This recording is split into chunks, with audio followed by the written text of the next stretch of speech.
Semalam, Euro dan Pound British cuba untuk bertahan pada paras terendah semasa yang disokong oleh data yang lebih kukuh daripada jangkaan dari kawasan Euro. TMI perkhidmatan zon Euro telah disemak semula tetapi kekal di bawah ambang 50 mata yang menunjukkan penguncupan dalam aktiviti.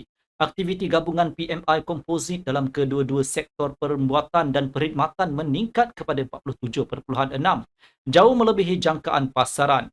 Dengan latar belakang ini, euro cuba pulih tapi kemudian kembali di bawah tekanan daripada data optimis mengenai aktiviti perkhidmatan di Amerika Syarikat. Institut Pengurusan Bekalan berkata, PMI perkhidmatan meningkat mengatasi ramalan penganalisis. Selain itu, euro telah terjejas kesan daripada komen daripada ahli lembaga ECB, Isabel Schnabel. Beliau menyatakan kejatuhan inflasi yang luar biasa yang boleh menyebabkan kenaikan kadar faedah selanjutnya. Kenyataan beliau dianggap sebagai isyarat dovish yang meningkatkan jangkaan pengurangan kadar. Walaupun pegawai ECB tidak menyebut pemotongan kadar tahun depan, pasaran niaga hadapan mempertaruhkan pelonggaran dasar monetari seawal suku pertama 2024. Dalam konteks ini, euro semakin lemah lantas mengheret pound British ke bawah. Begitu juga sterling merosot selepas melantun semula kesan daripada data positif semalam mengenai aktiviti perkhidmatan di UK. Sebelum kita masuk ke dalam analisis teknikal, mari kita lihat kalender makroekonomi hari ini. Ia termasuk data mengenai pesanan kilang Jerman dan jualan runcit zon euro untuk Oktober. Walau bagaimanapun, euro tidak mungkin mendapat momentum yang kukuh di tengah-tengah laporan ini. Britain akan mengeluarkan data mengenai aktiviti dalam sektor pembinaan. PMI pembinaan UK dijangka bertambah baik pada bulan November. Pedagang juga mungkin akan memberikan perhatian terhadap ucapan Governor Bank of England Andrew Bailey yang mungkin menyokong sterling sekaligus mengehadkan pembetulan menurunnya. Tambahan pula Presiden Bundesbank Joachim Nagel dan ahli lembaga eksekutif Bundesbank Sabine Mauderer bersedia untuk berucap hari ini.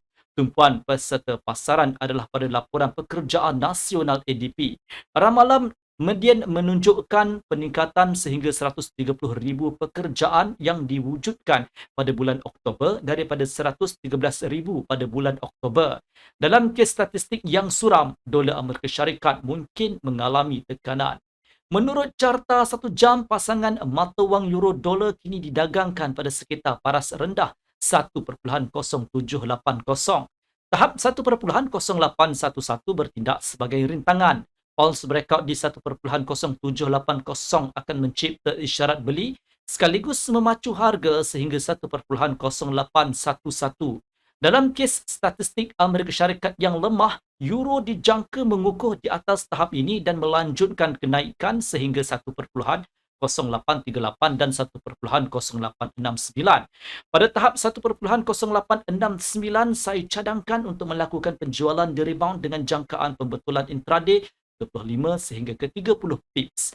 Penjualan di 1.0811 dan 1.0838 boleh dipertimbangkan hanya di false breakout. Sekiranya data kukuh di pasaran pekerjaan Amerika Syarikat, dolar Amerika Syarikat berkemungkinan besar akan meneruskan kenaikan harga berbanding aset berisiko. Oleh itu, anda tidak seharusnya tergesa-gesa ke posisi pembelian walaupun terdapat pembetulan penurunan harga yang ketara. Sebagai alternatif, jika harga menembusi di bawah 1.0780, euro mungkin menjunam ke 1.0752 dan 1.0722. Pada tahap 1.0722, anda disarankan untuk membuat pembelian di rebound dan ia bergantung pada pembetulan intraday 25 sehingga ke 30 pips. Pembelian di 1.0752 dan 1.0780 akan relevan hanya di false breakout.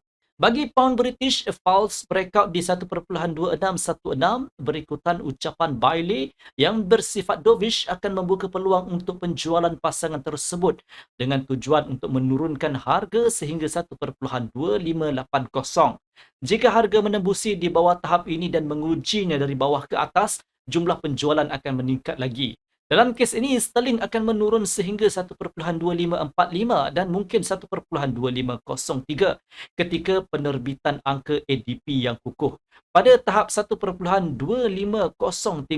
pedagang disyorkan untuk membuat pembelian di rebound dengan jangkaan pembetulan intraday 35 sehingga ke 40 pips. Pembelian di 1.2580 dan 1.2545 akan relevan hanya sekiranya berlaku false breakout. Dalam senario kenaikan pula, pembeli mungkin menguasai semula pasaran berikutan kenyataan Bailey dan statistik Amerika Syarikat yang merosot. Jika harga bersatu di atas 1.2616, isyarat beli yang kuat akan dihasilkan. Oleh itu, mata wang British akan berpeluang untuk meningkat sehingga 1.2646 dan 1.2682. Pada tanda 1.2682, anda boleh menjual di rebound dan ia bergantung pada penurunan 30 sehingga ke 35 pips. Penjualan di 1.2646 dan 1.2616 boleh dibuka hanya di false breakout. Sekian video analisis dari saya Hafiz Omar dan semoga berjumpa lagi.